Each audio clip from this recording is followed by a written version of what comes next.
welcome back to Wadi's World, where I give book recs and reviews. Welcome to my first YouTube video. Today, I thought it would only be fitting that I reviewed The Silent Patient. It's about a woman who's convicted of killing her husband, and she's found to be criminally insane. After she's convicted of killing her husband, she doesn't say a single word. She stops talking. So this book follows a psychotherapist whose sole goal is to get her to talk and tell us what happened. Did she kill her husband? Did she not? Why is she not talking? So I would say I would give this book 3.5 out of 5. If you want a book that's an easy read, I would say it's good for like a weekend. I finished it in like 48 hours. If you want a book where you're not Googling every single word, where you're not having to reread because you're confused, if you want just kind of an easy read, this is the perfect book for you. I will say, anytime I read a thriller, I always read those books really quickly because I need to know what happens next. Like, I don't like cliffhangers. I need to know. I'm very much like I'm hyper fixated on figuring out what happens next. So that's the summary. I'll give you a brief moment to leave before I get into spoilers. Okay, you gone? All right. What was that? No. What was that? I read this book in 48 hours, and I can confidently say it was an okay book. So I feel like things I liked about it.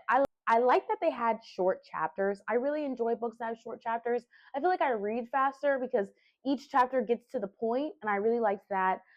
I like that it kept you on your toes the whole book, and I enjoy that the book was only 295 pages. It was honestly, for me, books under 300 pages, I feel like I consider those small books. So I liked that it was a shorter book. Now let me get into the things I didn't like. I just feel like, okay, and this could just be a thriller thing. I don't like thrillers that are written like this because this book made everyone seem like a suspect. So we had to really flesh out several people's point of views, their storylines, so that, oh, we suspect this person, we suspect that person. But in the end, once we learned who did it, I was like, so why do we spend so much time on everybody else? I hate the whole unreliable narrator trope. I don't like that. I want to be able to trust my narrator.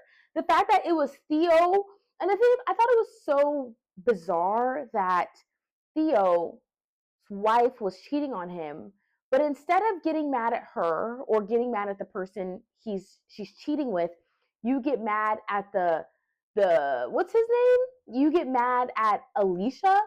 Why are you mad at Alicia? I feel like Theo put Alicia in a position that she didn't deserve to be in, and Theo is ultimately the reason why Alicia did the things she did.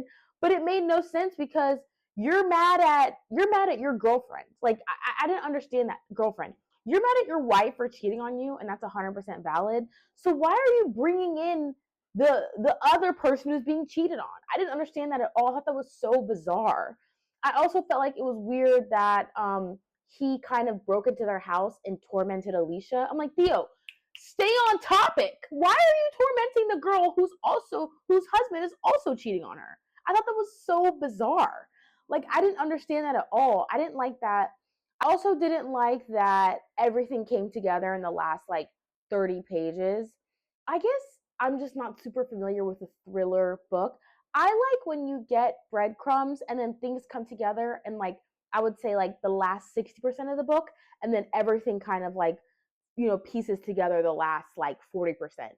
Literally the last, I think things clicked for me the last 30 pages, and it'll probably click for you.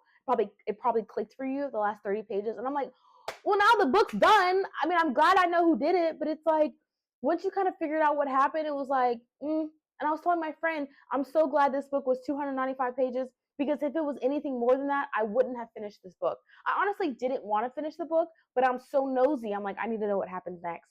And it's crazy that this is regarded as one of the best thrillers. I asked my friends, I went on TikTok, I went on Google, and it was like, silent patient, silent patient, silent patient. I didn't think it was all that.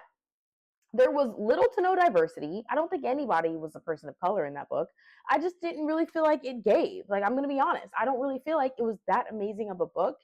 And I feel like it was written really basically. I don't really feel like it was anything special.